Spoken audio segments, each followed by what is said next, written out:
Good afternoon, everybody. Welcome to Proverbs with Paul on this Friday afternoon. Proverbs chapter 3, and we're looking at verse 7. Do not be wise in your own eyes. Fear the Lord and turn away from evil. Do not be wise in your own eyes. That means to consider your ways as the priority. So once we understand that we're looking first to God and for the revelation that God brings to our lives in order for us to make our assessments, we then are in a position to be able to add on to what we see God revealing to us in the things that He said. So that if God sets the standard here, then we should be aiming for here. If God sets it there, we should be aiming for it there. So an example of that would be forgive your enemy, pray for those who persecute you. There's something natural about us wanting to do that. But if we know that's what God sees as a priority and we head towards that, then we are going to be in a very positive place in terms of our positioning. Do not be wise in your own eyes. And the reason why we shouldn't be wise in our own eyes is because our eyes only see some things, but God's eyes see all things.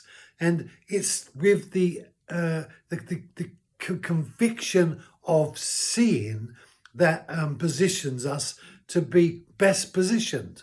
So that's why we shouldn't judge people, because we only evaluate people in terms of a judgment based upon what we see, but we don't know what's caused that decision to be made by that person, or we don't know what's motivated that person, or what's in the background in the life of that person. And so consequently, we are short-sighted and without full understanding, whereas God is in a position to see everything, and as a result of that is able to make a very definite, clear way forward. Fear the Lord and turn away from evil.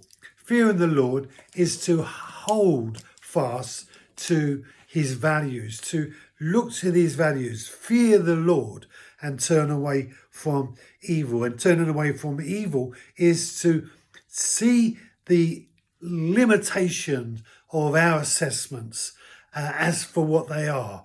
And for what they are is they are often motivated by self-ambition, by inappropriate motive. They often are contaminated with a deception or a wrong way to behave. No, fear the Lord and turn away from evil. And in all of these things, we are giving ourselves, as it were, the best tools we possibly can in order to manage life and our experiences in life. Praise the Lord. Thank you for joining me, and I'll see you on Monday afternoon.